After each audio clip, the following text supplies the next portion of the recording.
All right, we are being recorded. All right, good morning, everybody.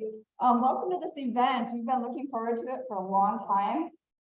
In my years in teaching about sustainability, we've learned how important it is that we look at indigenous ways, not just in the United States, but all over the world, and realizing that a lot of the keys to success with achieving sustainability looking at indigenous culture, as they had lived in harmony with the environment for thousands of years before the newcomers came in.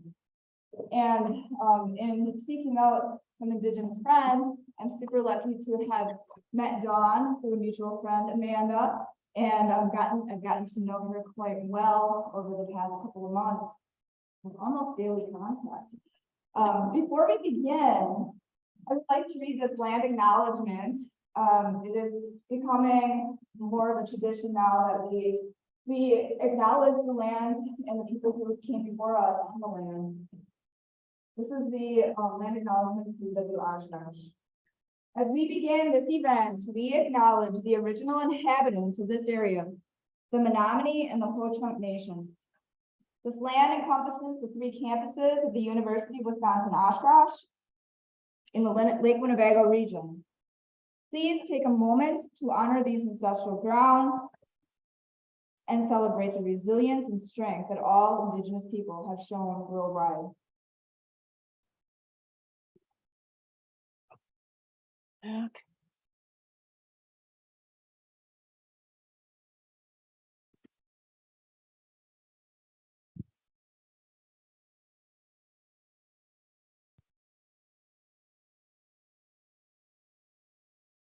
It was my pleasure to introduce Dawn Moneyhan.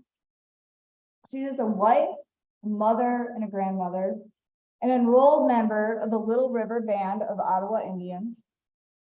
She's a tribal knowledge keeper and teacher of culture and history, a chief clergy and president of the Quewag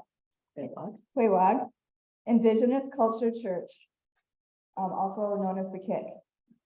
She has a specialty in hands-on teaching, aquatic medicine specialist, and is former Mrs. Racine. Thank you so much, Dawn, for coming today. Thank you. I want to say thank you to Dr. Faust, to University of Wisconsin-Oshkosh, and to the Intertribal Student Council for hosting this important conversation this morning. Do we have any Indigenous students with us this morning? Anybody? Oh, one way in the back.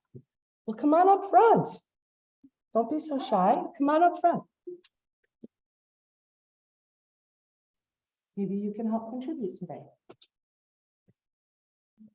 Shannon, our remote's not working. Oh, that's why.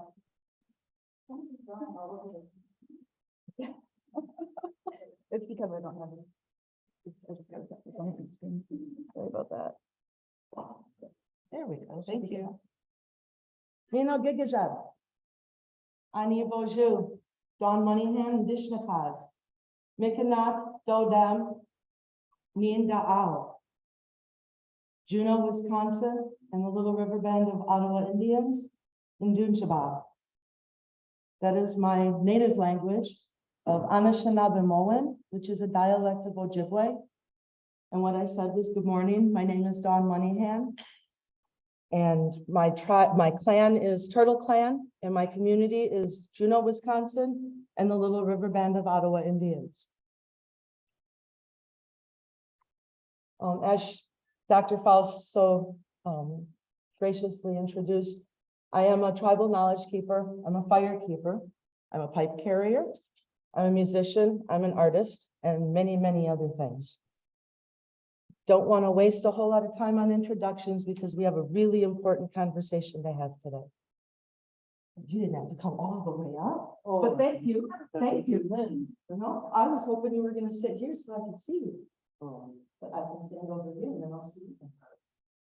Okay, along my journey of knowledge, I had to meet with many, many elders from many different tribes all around the United States and throughout Canada. Most of those elders are no longer with us. In our cultures, it is important for us to share our knowledge. I'm sure you've all heard that we have oral history traditions, And that is how we pass things down from one generation to another. We teach our children. Now we are in a time of climate crisis, so teaching our children isn't enough anymore. Now we need to teach all of you. We don't have a large enough population to do everything that needs to be done to save our planet by ourselves anymore. A lot of our knowledge and tribal traditions and cultures have been lost. And we are still trying to reclaim those among ourselves. Can I ask what tribe? Menominee. Wonderful. Are you familiar with your culture and your heritage? Yes. Okay, so you're aware of how much has been lost. Is your tribe actively working to bring back the culture, the traditions, the language? Yes. I Wonderful. recently just started a program teaching infants our language to try and keep it alive Oh, because that's awesome. 5 years ago now we lost our last fluent Menominee language speaker. Oh, I'm so sorry to hear that. And there's a really good example of why I'm here today. Because our knowledge has been so smothered, stomped out, and lost that even our own people are trying to find it to bring it back. So along the way, on my journey, the most important thing that I learned was that all of the knowledge and culture that I was seeking is already inside of me. And all of that same knowledge and culture is already inside of all of you. Every single culture in the world starts with an indigenous beginning. Every culture has an origin that is indigenous if you go far enough back on the human timeline. So what do they share in common? And anybody, let's see if you guys will participate. Tell me something that all indigenous peoples would have in common. Let's see some hands. Okay, then I'll start picking. Tell me something all indigenous tribes have in common. Okay, give me a survival step.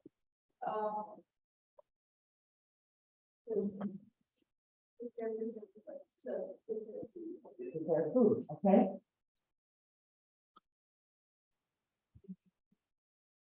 Okay. Yep, all right. Yep.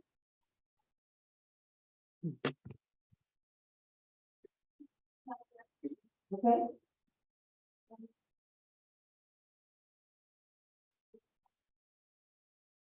Okay, I'll do that. Okay, basic survival skill. Let me ask you this. What would you do tomorrow if the grid went down and it didn't come back? What would we lose? We would lose electricity. That would be probably the one we feel the most, right? But what else would we lose? Access to healthcare, medications, food. Where do you get your food from? I saw something on TV not long ago. Children thought food came from the grocery store.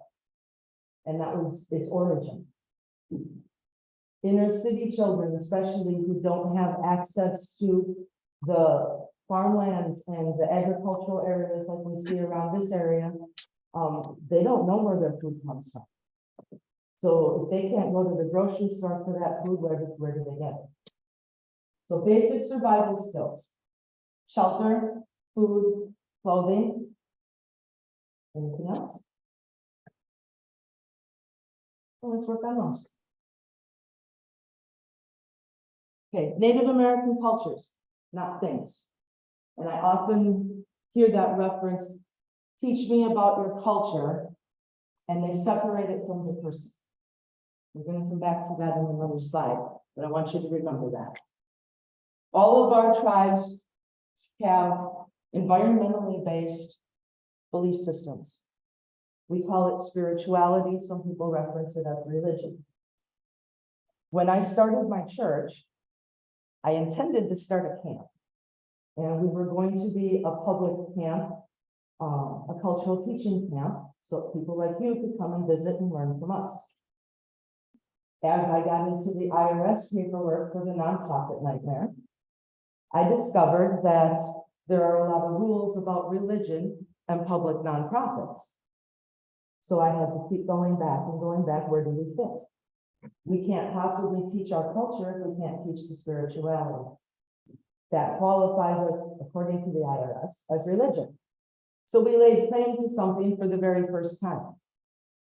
Until our church started, every indigenous church or religious function in the United States was tied to Christianity or some other religion that is commonly recognized.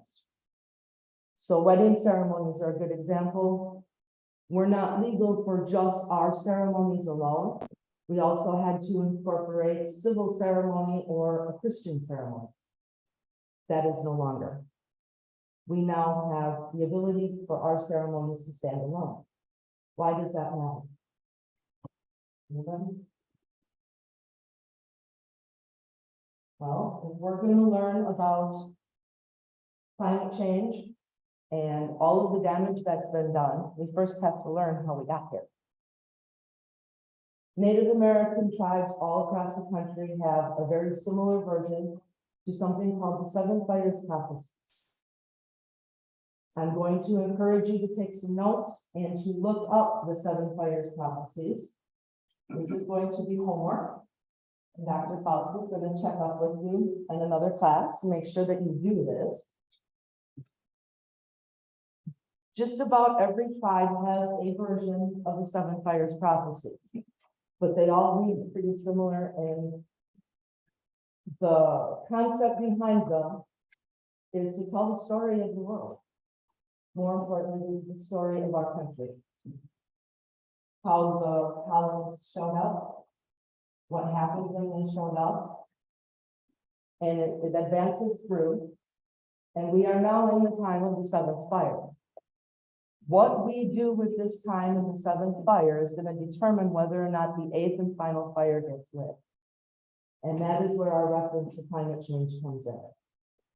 So as you are learning about the Seven Fires Prophecies, I would like to hear that you cite the tribe that you are pulling the prophecy from, so that there can be a comparison between the different tribes and their version of that prophecy.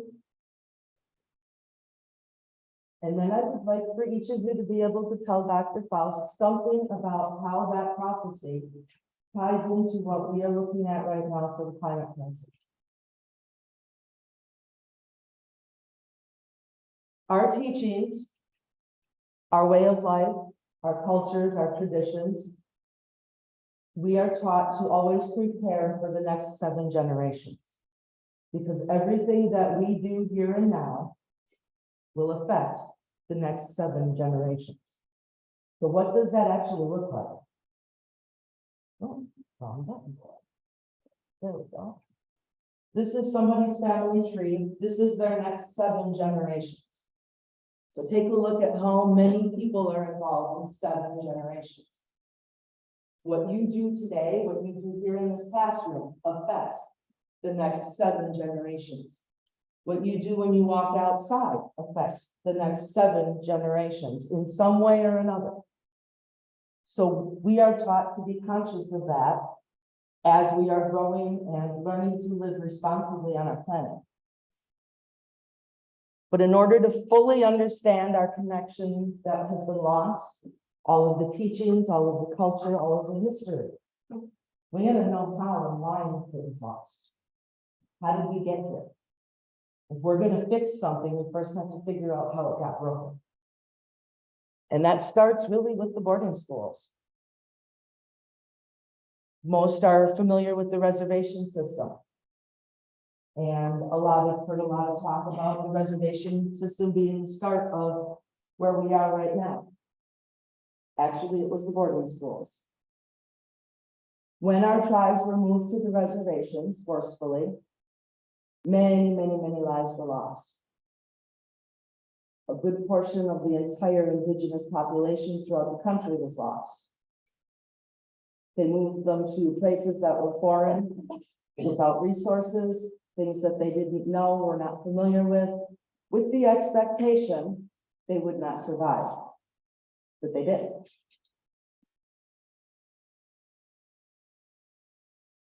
When they survived and figured out how to make use of those resources on these new lands that they were put on, the colonists had to figure out another way to extinct them. They sold their land and opened it up for everybody to move in and push them out. And then they developed the boarding schools. So the first boarding school was actually opened on an Indian reservation in 1819. Most of the boarding school teachings that we find on the internet and in the books, they start with the Carlisle Industrial Indian School. But that is not where it really began. So why were our cultures such a threat? Can anybody offer a guess? What would have made our native culture such a threat? Anybody? No. Offer a guess? They just possessed with what the colonizers wanted. Okay, that's part of it. What did the colonizers want? They wanted the land, they wanted what?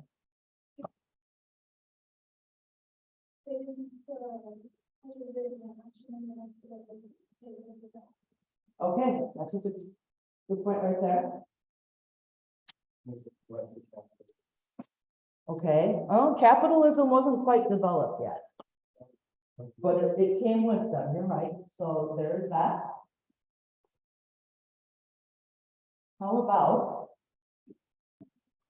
it wasn't just the land. I pulled this off of the internet just yesterday and put this into our slideshow. Came from Smithsonian Magazine. All of those green areas are currently uninhabited. So if the colonizers came to this continent and they wanted the land, why would they have left so much of it, even all these years, hundreds of years later, uncolonized? People who are not needy cannot be controlled. That's something you should have in your notes. People who are not needy cannot be controlled. So if you encounter an entire continent full of people who are self-sufficient and thriving, how do you wipe them out? You take away their self-sufficiency. But they did that before they learned about our cultures and our people. They didn't understand that in wiping out the cultures and the people who understood and could teach them those cultures, they were also putting our planet at risk. Because those cultures took care of the people, because the people took care of the planet. This is a picture from the Great Bison Slaughter. Easiest way to make people needy, make them hungry. Kill their food. This is one of the most famous pictures I've seen on the internet about the bison slaughter. This was done deliberately and not for food. The animals were left to lay and rot. They took the hides, made clothing out of them, but they left all of the meat to rot, and they left the people to starve. And that was where it really begins. We also have matriarchy versus patriarchy. Most of the Native American tribes are matriarchal by origin. Most indigenous peoples around the world were matriarchal by origin. I still have not figured out where the patriarchy started and how it took over and became all-consuming worldwide. So that would be a really good study, Dr. Foss, because that really plays a really big part in bringing back all of what was lost. The patriarchy is still in control, still dictating what we can and cannot do, where we can and cannot do it, where we can go, and how we live. Matriarchy, on the other hand, is a nurturing method of rule. And in our tribes, the standard tribal government prior to colonization was a pretty simple concept. Everybody contributes what they can, and nobody is left without. So everybody is cared for. And if it's done responsibly and respectively with our planet, everybody's cared for, nobody is needy, and everybody thrives. But when the reservation system didn't work, when it didn't achieve that extinction that they were planning on, they took prisoners of war and they started stealing the children and forcing them into those boarding schools. Okay, we want somebody to do some living for us. Go ahead and read this for us. Oh, come on. Volunteer, anybody? Oh, goodness. What a challenging crowd. Extra participation point. All right, in 1886, the Apache Wars ended when Chiricahua, thank you, Apache leader Goyale Geronimo and his band surrendered to the United States.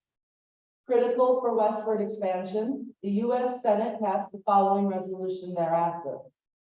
Resolved that the Secretary of War be directed to communicate to the Senate all dispatches of General Miles referring to the surrender of Geronimo and all instructions given to and correspondence with General Miles in reference to the same. Although neither Geronimo nor others in his band were charged with or tried for crimes under U.S. courts, President Cleveland ordered for Geronimo and his band to be removed from present-day Arizona and held captive indefinitely in Florida as U.S. prisoners of war. Under U.S. military control, surviving Apache children were forcibly removed from their families and shipped by train to the Carlisle Industrial School in Pennsylvania. Some children were later returned to their families as confinement of the Chiricahua Apache band extended across U.S. military installations, demonstrating that all Indians, including Indian children, hold a distinct political status in the United States. Some Apache children never returned, comprising 1/4 of Carlisle's grave sites. School grave sites. Anybody in here ever seen a school graveyard?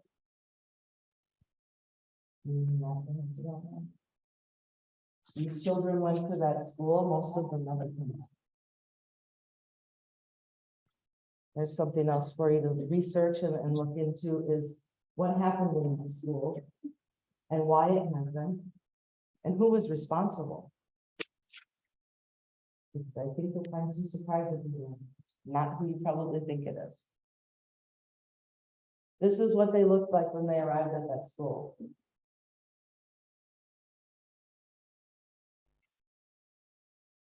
Before you notice what they're wearing and how they're sitting, look at the faces.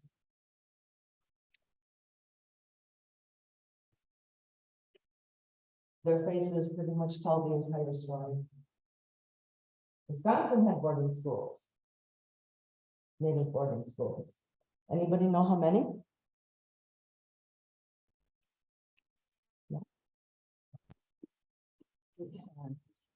Bayfield, Wauwatosa, Hayward, Lac du Flambeau, Keshena, Oneida, Nuodana, Keshena, Toma, Wittenberg.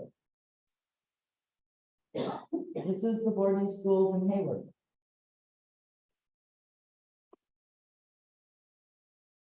I haven't been there yet.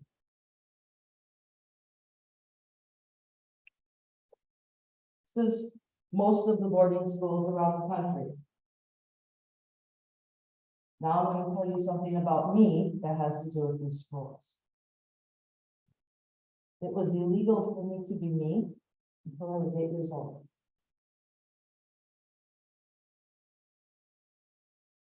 Imagine if somebody told you you could not go to church, you could not pray, you could not wear your Sunday best, you could not braid your hair, you could not speak the only language that you know. You couldn't do anything that identified you as you. My first 7 years were like that. The only thing that I knew is that I was an Indian. There was no culture, there were no teachings. I was one of the lucky ones. My maternal grandfather, who was not indigenous, helped to raise me in my first younger years. And he taught me about the connection between me and our planet. He got my hands dirty. I planted my first garden by myself when I was 4, with the condition that I had to tend it. So I had to water it, I had to plant it, I had to weed it. And every day I was out there taking care of it. While I was in that garden, I was meeting all of the other creatures that were out there with me. There were the birds and the squirrels and the chipmunks and the obelisks. But then I got my hands into the dirt and there were the bugs and the worms and all kinds of fun stuff. I was a very lonely child. Didn't have friends. I was brown.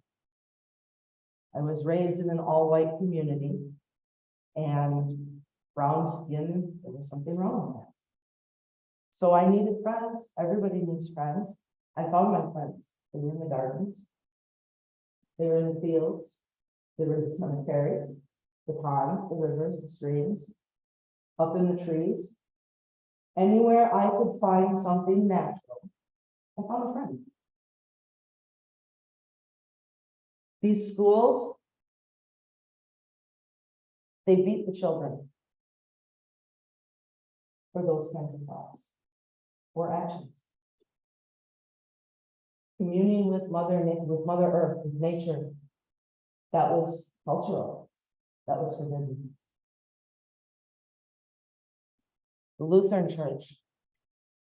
We hear a lot about the Catholic Church and their role in the native boarding schools, but it wasn't just the Catholic Church, it was also the Lutheran Church here in Wisconsin. This is from 1919. The Lutheran Pioneer by Evangelical Lutheran Synod Conference of North America. Urgent appeal. It was once thought that the Indian question could be easily solved by herding the red men of the country into a number of reservations where they could be taken care of as long as they might last, which was supposed to be but a very short time. But the vanishing Indian race refuses to vanish. There are today as many red men in America as there were when the white men first came. At the present time, there are more than 300,000 Indians in the United States, not including Alaska, where they principally found in Oklahoma, South Dakota, Minnesota, Wisconsin, Arizona, New Mexico, California, Montana, and Washington. Not 1/3 of them are American citizens, and only a little over 1/3 speak English. Missions of various denominations are supporting 76 schools for the red men, but there are 115,789 Indian children of school age who attend no school. How many people think those kids weren't learning something?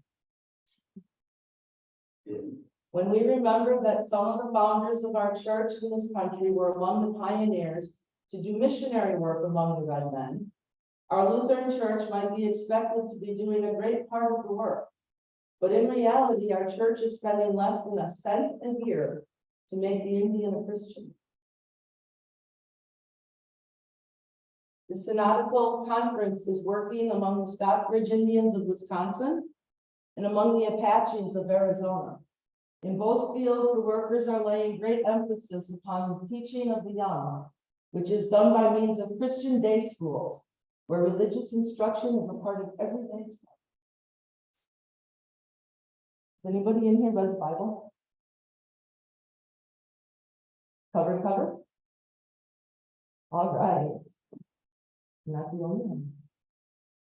One of the things that I recognized in the Bible, first time I read it, first version of it, was how ownership of all living things is granted to man. That's the exact opposite of how it works in our indigenous cultures. We understand that we don't own anything. We're not supposed to. We're supposed to coexist. We're supposed to work with it in a symbiotic relationship so that everything and everyone is cared for, which means infinity. If everyone and everything is always cared for, it's always going to be here. So our next 7 generations, no matter which generation we belong to, are always assured a healthy planet and sustainability. But churches didn't want that to happen. The government didn't want that to happen. Now we come back again to why were our cultures such a threat? Well, if we can take care of ourselves and we don't need anything, we don't need anyone, how do they tell us what to do? How do they tell us where to go and keep us there? How do they make money in that new capitalistic society if everybody's needs are met? And it doesn't cost them anything. It couldn't.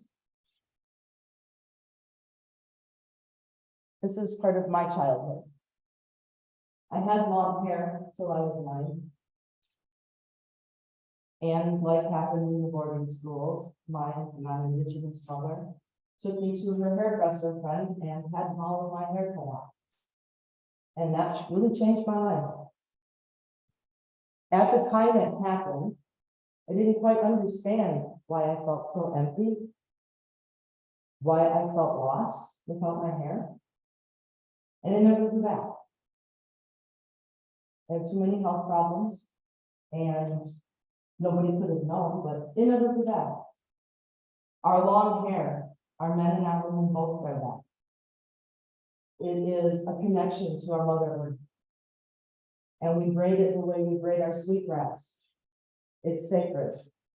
So when it's cut off, a piece of us is cut off, a piece of our spirituality is cut off.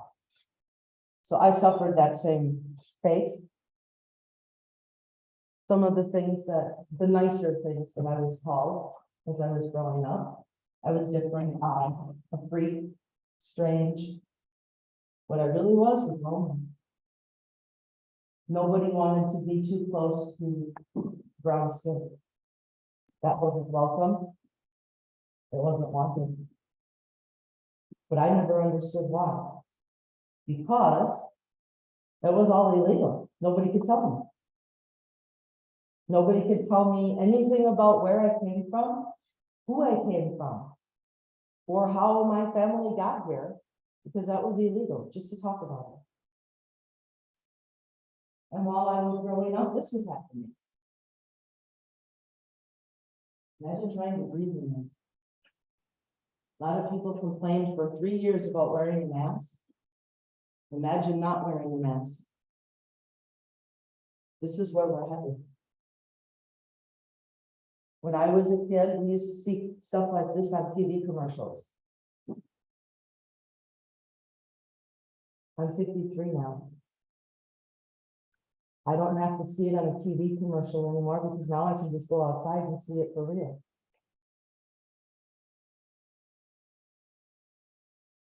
With our indigenous cultures stomped on and wiped out, there's been nobody to enforce the care of our planet. Most people don't remember how. How many of you in here that are not indigenous understood before I got here today that you come from an indigenous culture? It might not be Native American, but all of your cultures, if you go far enough back on the timeline, were also indigenous. And they knew better than this.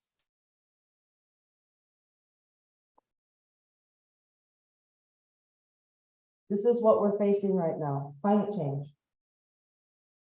This is just this year with the tornado outbreaks that we've seen so far. We're only in April.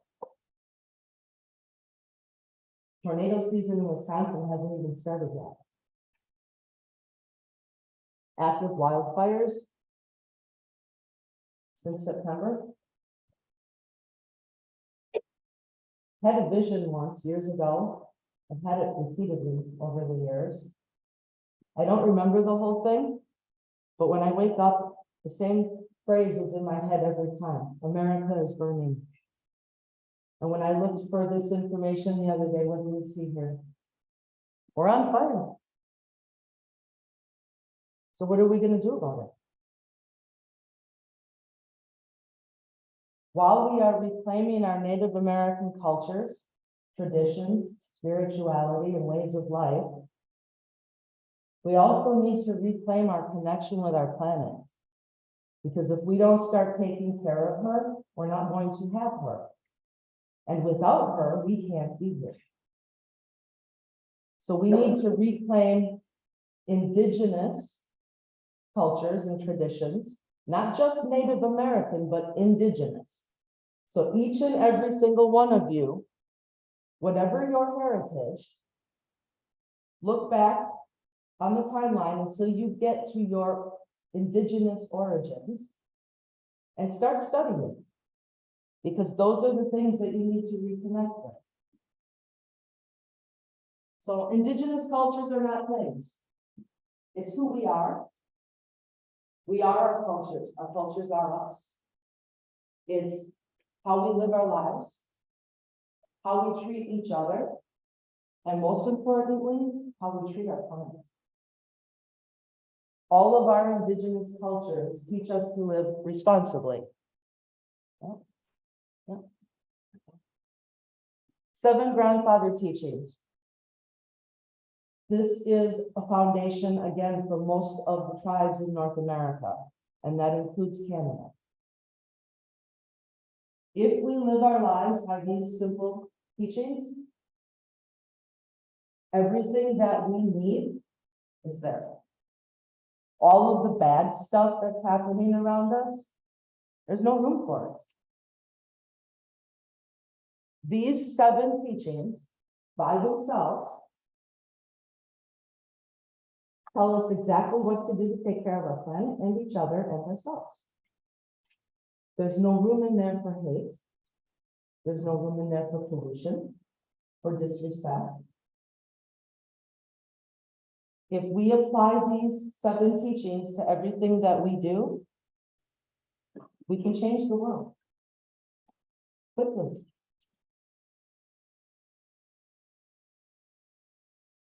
Vision Quest. Has anybody ever heard of those?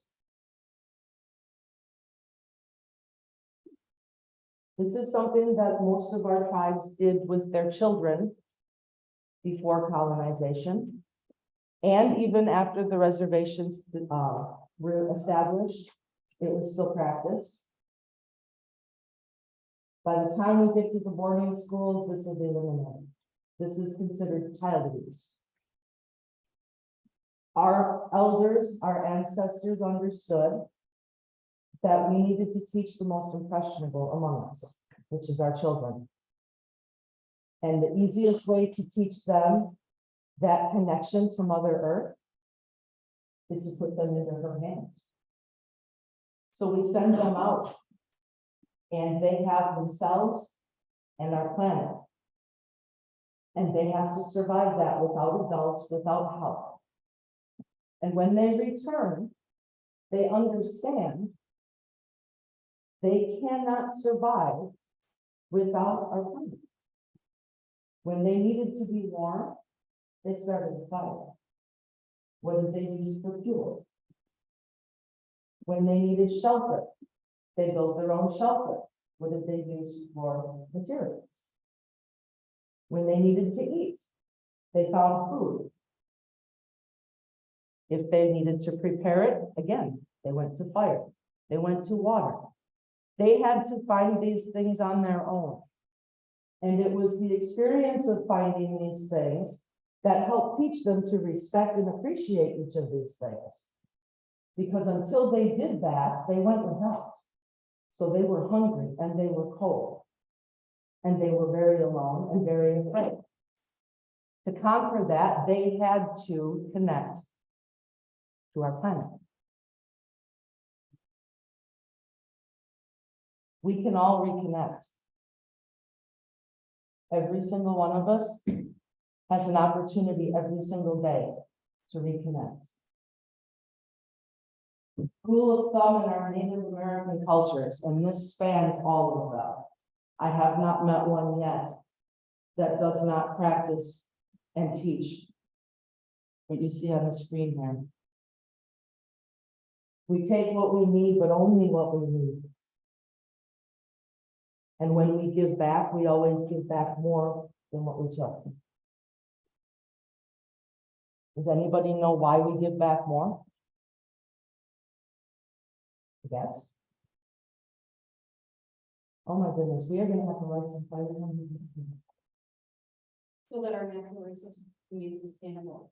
Correct. If we cut down one tree and we plant one tree, how long does it take for that one tree to regrow?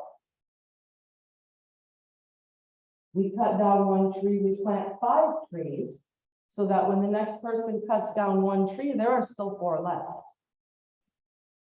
Without the trees, we don't breathe. But without the trees, there's a lot of other things that we do, right? Shelter, the animals that live in those trees.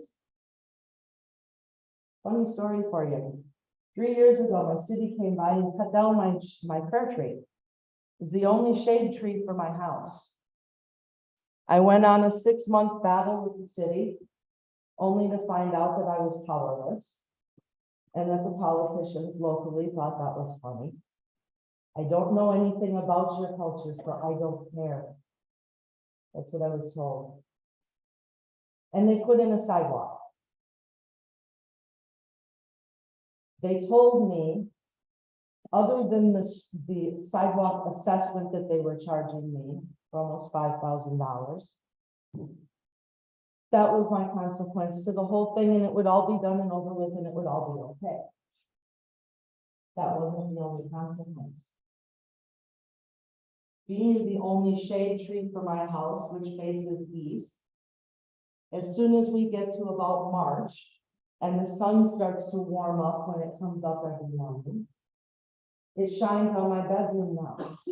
So instead of the central air keeping the house at a cool 72 degrees in summertime and through late spring, it's now about 80 to 85 degrees by 9, 10 o'clock in the morning, with the central air still running. So now my electric bill is through the roof too.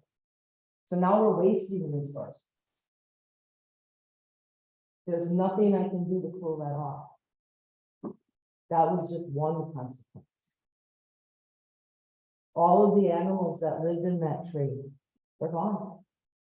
The birds, the bats, the squirrels, the owl, and all of the insects that fed all of those animals. Everything lived in that one tree. It was 120 years old. And just like that, in one day, she's gone. And a few weeks later, replaced by concrete. That's our modern way. I heard a lot of complaints from the neighbors. Well, we have to have those sidewalks for safety for the children. But yet in 3 years, I can count on my hands how many people have set foot on that sidewalk in front of my house. Some of it might have something to do with the crazy lady with the teepee in her yard and the billboard that I put in the front of my house for protesting. But what was the real danger in what they did when they cut down my tree? What did they do? Anybody?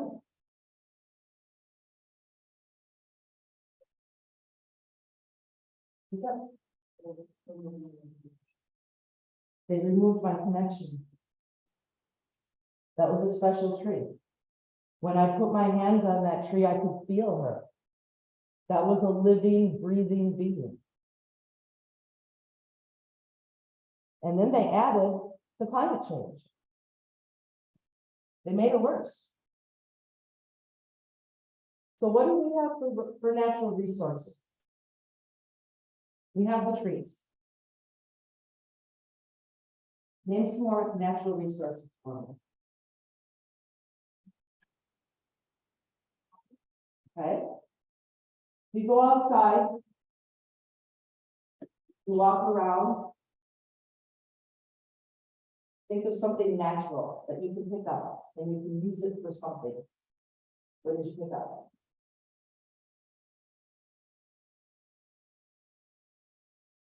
What's out there that you can use for something? No idea? Anybody? Okay, what would you use it for? Okay. Why might you need to break something?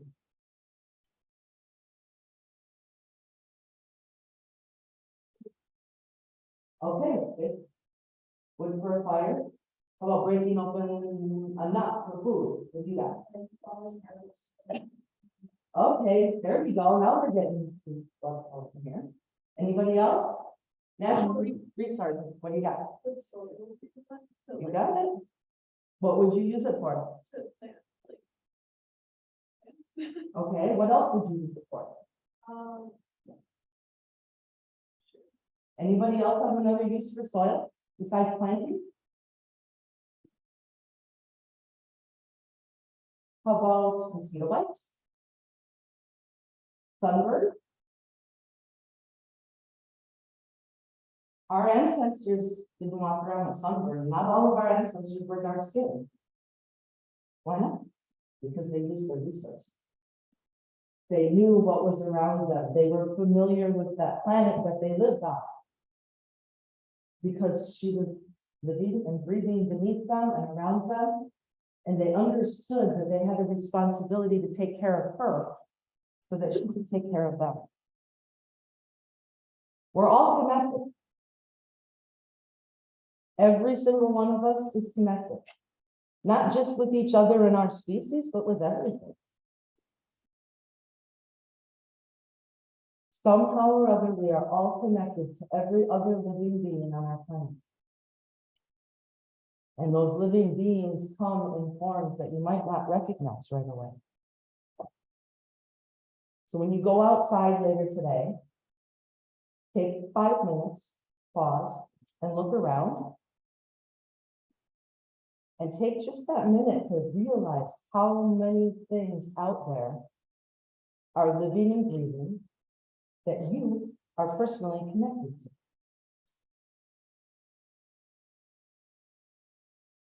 All right, let's do a Q&A. Does anybody have any questions? Anything about me, anything about my tribe, about the content that we just covered? Anything at all?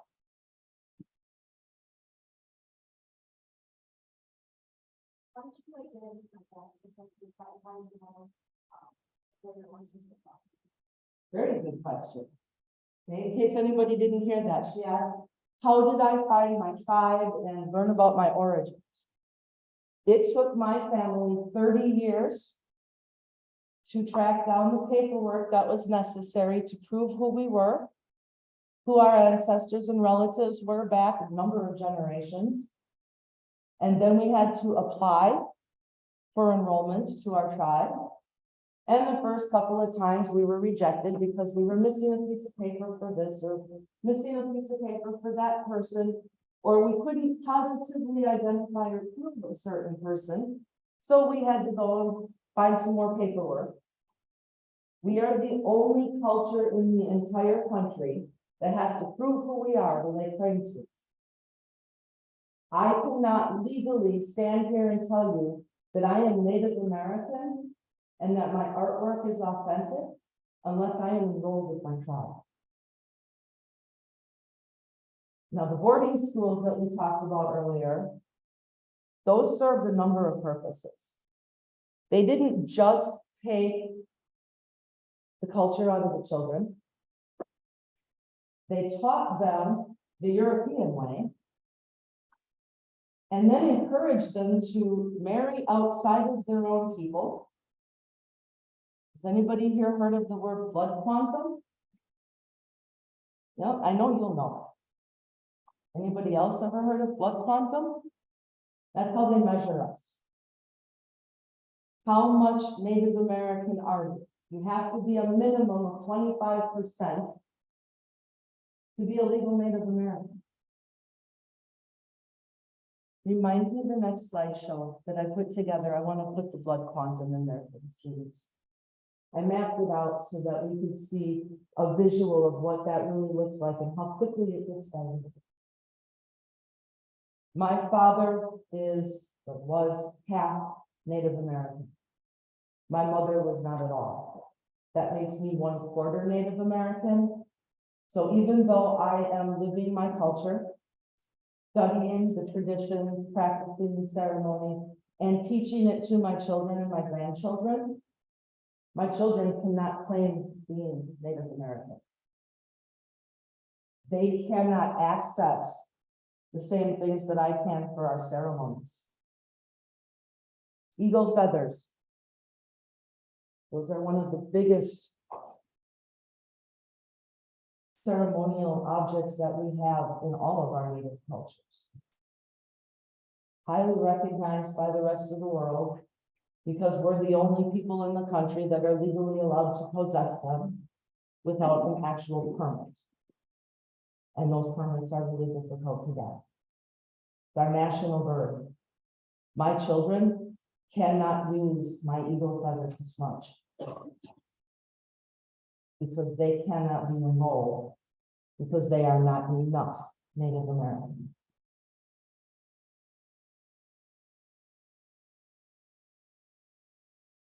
Can you guys say anything about Brotherton turn on the other side of Waverly Bagel and what we might do in our life? I can tell you what the best thing you can do to help any tribe. Contact them, ask them, what do you need? What can we do to help? Every single tribe has its own specific needs. It's going to differ in location. It's going to differ in region. Some of the problems are widespread and span all of the tribes. ICWA. Are you familiar with ICWA? It's the court case in front of the Supreme Court right now. And it's going to determine whether or not they're going to be allowed to steal our children again. Take our children out of our tribes and adopt them out and put them in foster care with non-Indigenous families again. There's a big battle now, and we're looking at the potential to lose that protection. That's going to hurt all of our tribes. But some tribes are a little bit more financially sound than others. Some have more hospitable lands to survive on for their reservation lands. So individually, the best way to approach it, contact them and ask them, what are your needs? But when you do that, make sure you take an offering of tobacco, because in our cultures, that is one of our sacred medicines. And we offer that to any elders or anyone we are asking anything of. It's a gift of respect. And ask them to teach you about themselves while you're there. Because every single Native American tribe is different. We live under the generalization as Native American people, but we are really all individual nations. So right now we have almost 800 different tribal nations in North America, just in the United States, not including the First Nations in Canada. Each one has its own culture, its own traditions, its own ceremonies, its own medicine wheel and teachings. So the needs are all going to revolve around what that nation is doing, what they have, don't have, and what they have access to with resources. Any other questions?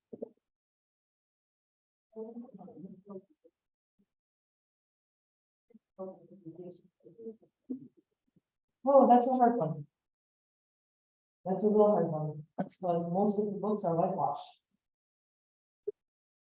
even the books that are written by Native peoples, a lot of our Native peoples don't know where they came from.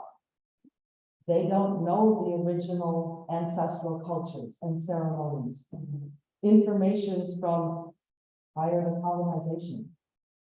The knowledge keepers in this country are very few and far between now. And modern day society continues to squash us.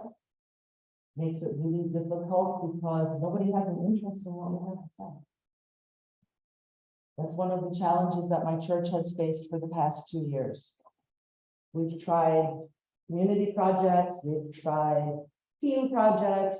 I advertised even for artists to come and help sculpt. And we got 0 response. And that's why. It's whitewash.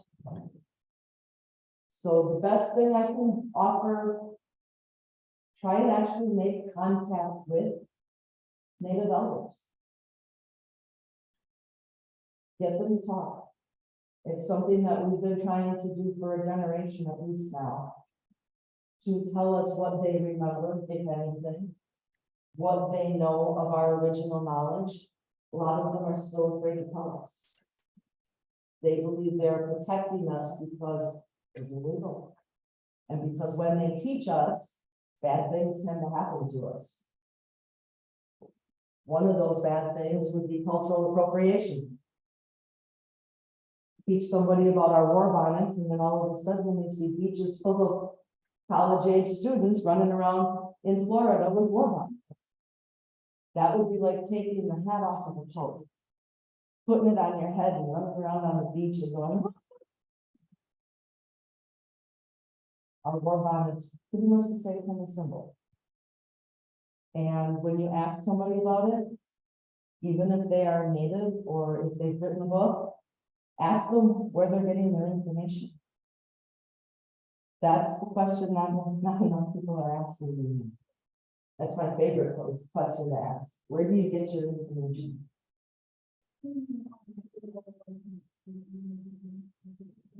Speak up, come on. What can people do that aren't considered Native American, use the awareness and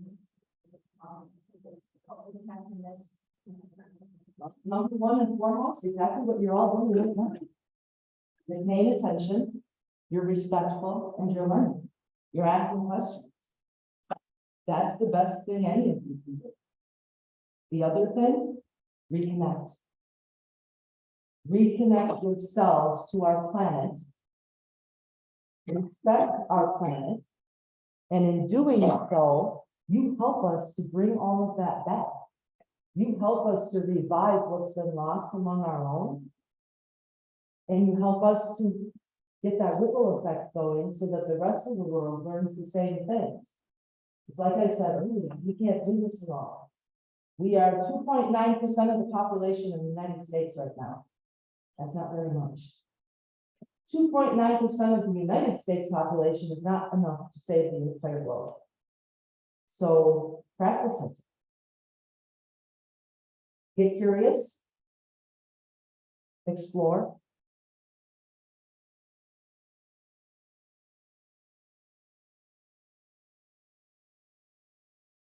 Give thanks. And remember that if she dies, we die with her. Encourage Native peoples that you know to practice their cultures. Learn their cultures. Not everybody knows them. Any more questions?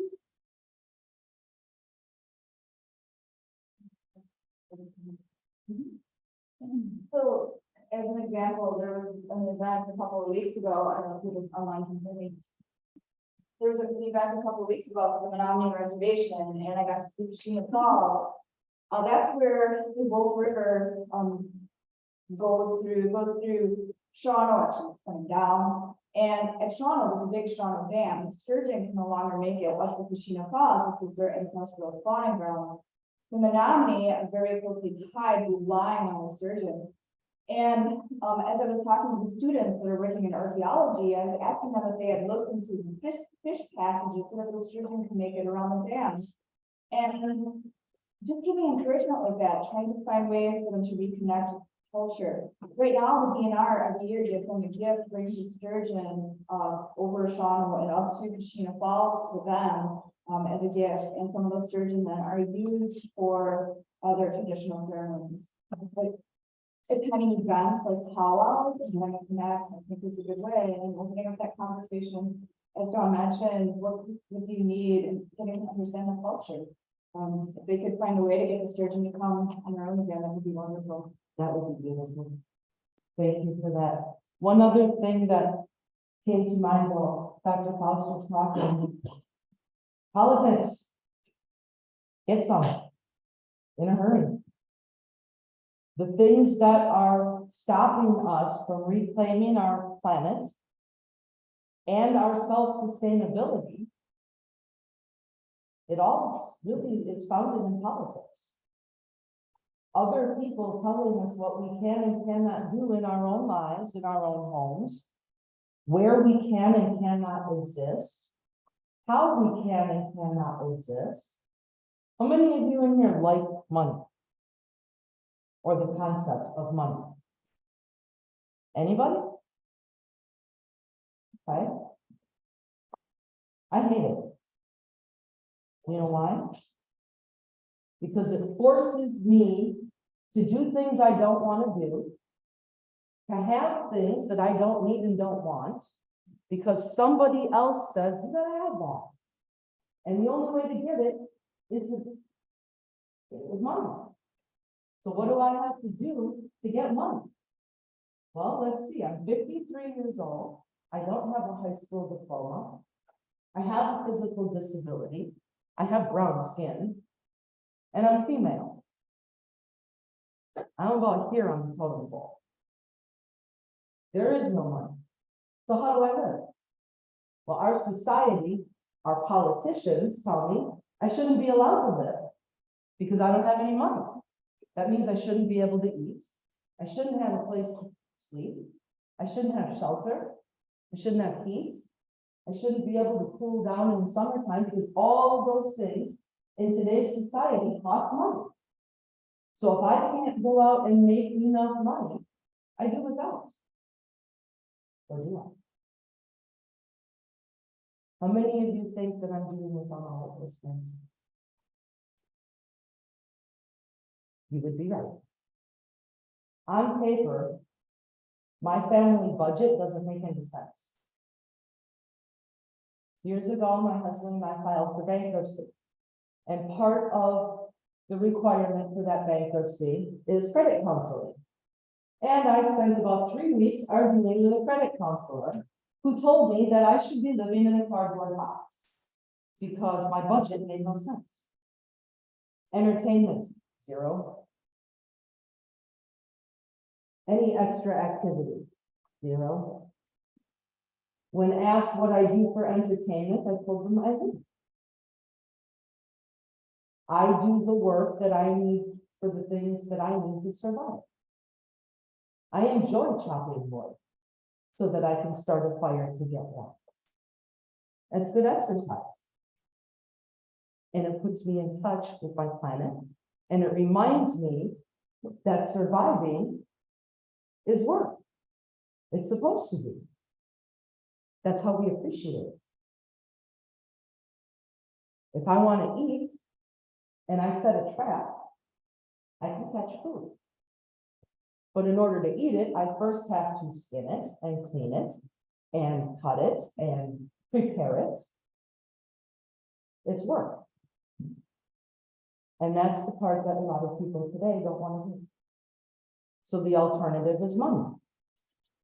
But what they're missing is that they're still doing work to make that money. So how much work are you doing that you don't want to do versus the work that you would rather do? In my life, I don't have much money, but I have a lot because I make things when I need them. I don't go to the store with it. My first thought is not Walmart. when I need something. My first thought is not McDonald's when I'm hungry. I plant lettuce in my garden every year. When I'm hungry, I go out, I pick just what I need, and I go in and I eat. I know where it's been, I know what's on it, I know what's in the soil that it's growing in, because you are what you eat. And there is no waste because I only took as much as I needed. And this is a plant that will reseed itself indefinitely if I allow enough of it to stay there and go to seed. And what did it cost me? Nothing. Time. Time to go out and get my hands dirty and into the soil so that I learn to respect and appreciate what I've got. Because it takes energy and time to grow that food. But we have a whole population out there now that has no idea where their food comes from. When they're hungry, they gotta go to McDonald's or Walmart, which takes money. And it's just one big vicious cycle. And in the center of that are our Native American culture, trying really, really hard right now to teach everybody that there is another way to live. And it really begins with reconnecting. Amanda, would you do me a favor? Would you pull that tote out and see to it that everybody in the room gets something from that tote for me, please? We're going to do a hands-on demo before we finish.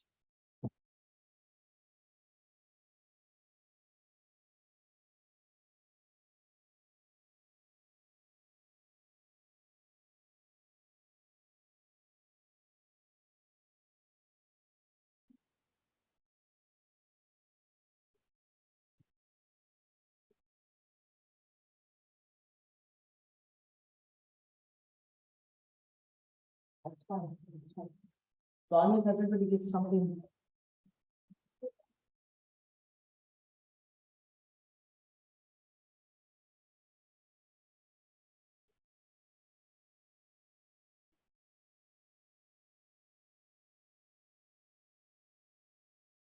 While they're passing out these objects, if you have any more questions here. I'm a nursing student and, also I'm an international student and I'm still exploring that culture. And I wanted to know, what about, the access to Native Americans to healthcare? How that would- Oh, healthcare and Native Americans, we could do about 3 or 4 classes. That's how we will. The Native tribes are very, very needy. The resources that the federal government is supposed to be providing for our Native people, according to the treaty rights that were made to the federal government, they don't honor most of those. The money is said to be set aside, but it never seems to get where it's supposed to go. And we also have a situation where a lot of those resources are meant for people who are living on the reservation lands. 75% at least of our indigenous peoples now do not live on reservation lands. The majority of our Native peoples off reservation lands tend to live in rural areas. So access to healthcare gets further and further away. So bless your heart for healthcare and thinking of our Native peoples. Anybody else?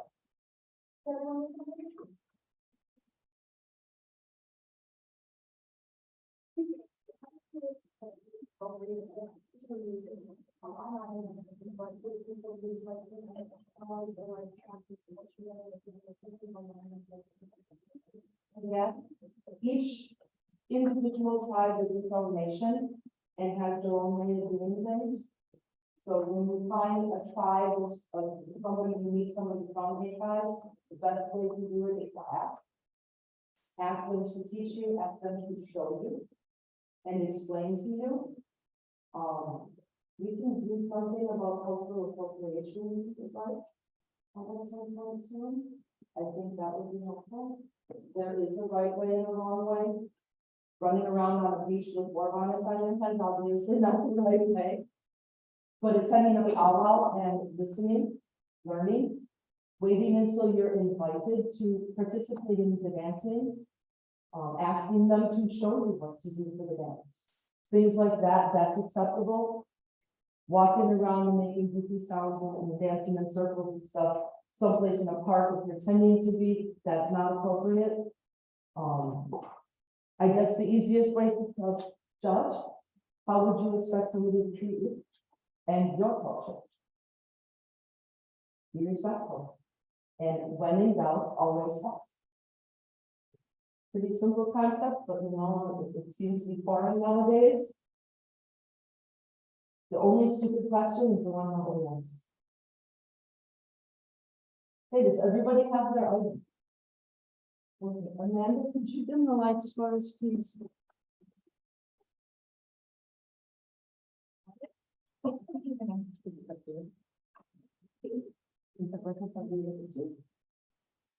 No? Well, then I guess we got everything. Okay, that's cute. Perfect, thank you. Okay, I want everybody to take the object that you were given, hold it in your hands, and close your eyes. For this, we're gonna need everybody to be really calm. I want you to feel that object in your hands. Put your hands around it. Really feel that object. And now we're going to talk about science for this. Matter has energy. Basic science. Your eyes are open. Come on, come on. If you're in the room, you're participating in this one. Matter has spirit. No.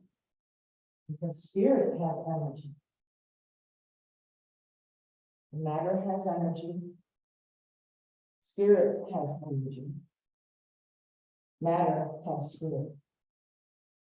When you make that connection, when you are holding a natural object, think about that energy.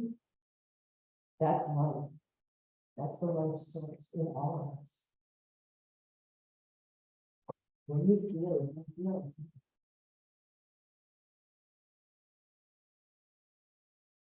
Focus on energy. Matter has energy. Spirit has energy. Matter has spirit. That item in your hands has spirit. You have spirit. And when you feel that energy, your spirit connects with the spirit, whatever it is that you're doing.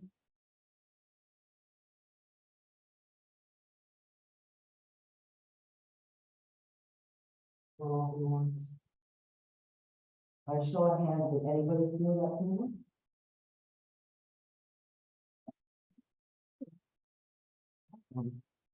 Okay, for those of you who did not, last homework assignment, practice.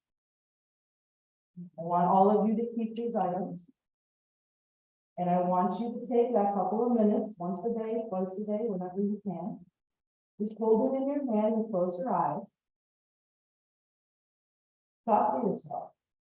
Talk to that object, because that is a relative. It has a spirit. And in our native cultures, honoring the spirit of every living object around us, that is our connection. And when you feel that connection, then you can go out and start connecting to other natural relatives, animal, plant, whatever it is that you can find. When you redevelop that connection, Mother Earth takes over, and the next lessons, she teaches you. You start to recognize a different use for things that you have known your whole life, but never thought how to use them. You learn respect. You learn those 7 grandfather teachings. And that, my friends, is how we are going to save our planet. We are all going to have to reconnect. And we are going to have to honor those teachings of respect, humility, honesty. I saw you guys write them. The rest of them. Respect, humility, honesty. What else we got? Did anybody write them down?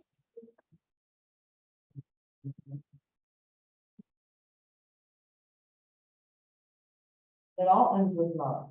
Because when we show respect, humility, truth, wisdom, courage, we show all of those other teachings, the end result is love.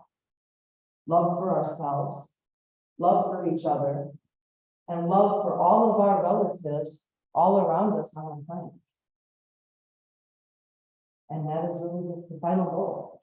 When we all learn that love, we will be able to help our planet restore herself. And then we will be able to work towards that next 7 generations. And thank you, everybody, for being so kind and respectful today.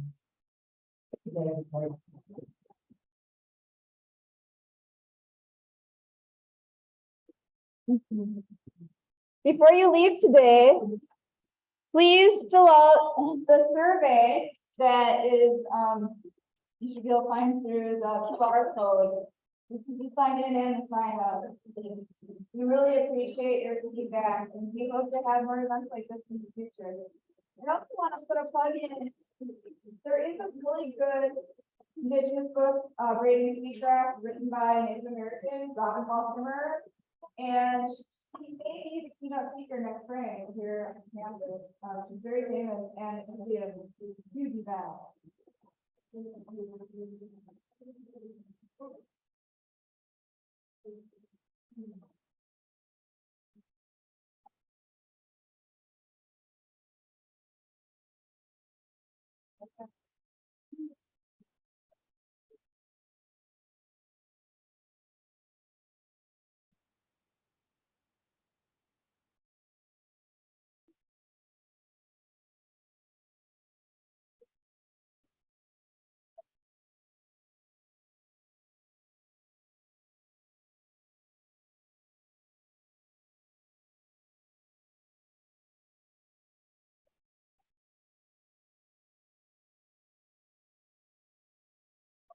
Well, thank you.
And go out and find more natural objects and find that in the next shade in each one.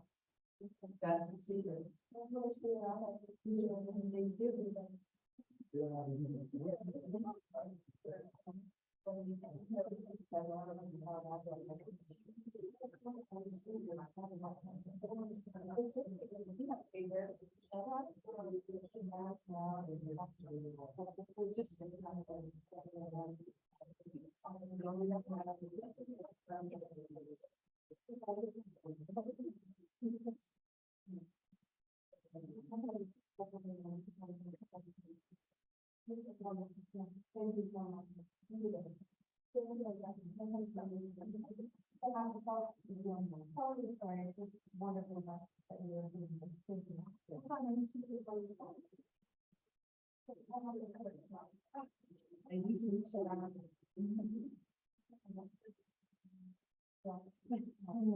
Did, yes. Holy cow, though, your camera was, wait, I gotta see if I can turn this off. I can figure out how to turn this off.